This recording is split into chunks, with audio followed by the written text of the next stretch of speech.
ブリッジより独り言を。今夜も高校は静かに続いています。宇宙の夜は地上よりずっと静かです。この静けさに包まれていると、どうしても一年戦争のことを思い出します。私はあの戦争の中心にいたわけではありません。連邦の軍人でもジオンの兵士でもない。ただあの時代を見ていただけの人間です。戦場の橋で、あるいは通信の断片で、人々の選択とその結果を見届けてきました。サイドセブンが襲われたあの日、白い機体に乗り込んだ少年の姿を、私は遠くの観測データ越しに見ていました。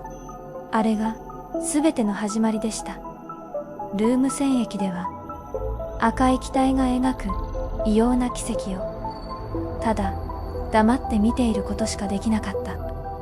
あの動きがどれほど多くの運命を変えたのか、今でも考えることがあります。ソロモンの青い光、あの瞬間、これで終わるかもしれないと誰もが思った。でも終わりは来なかった。私はその光を観測データの向こうで見つめていました。一年戦争はただの歴史ではありません。私はあの時代を生きた人たちの背中を確かに見てきました。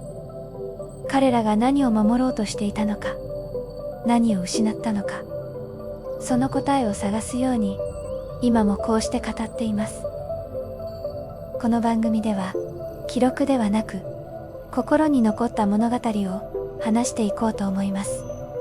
ファイル00の今夜はその入り口。それでは今夜の高校にお付き合いください。さて、今夜は一つずっと考えていたことを話しましょう。戦争の始まりとは一体何だったのか。あの一年戦争がどこから始まったのか。歴史書には理由が並んでいますが、私が見てきた限り、それはもっと静かで、もっと気づかれにくいものでした。サイド3がジオン公国を名乗ったあの日、宇宙の空気がほんのわずかに変わったのを覚えています。誰もが口にはしなかったけれど、何かが動き始めたという気配があった。そして、ルーム戦役。あれは始まりではなく、もう止まれなくなった証拠でした。赤い機体が描いた奇跡を、私は観測データ越しに見ていました。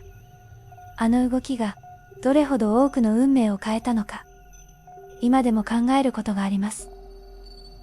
戦争の始まりとは、銃声が鳴った瞬間ではありません。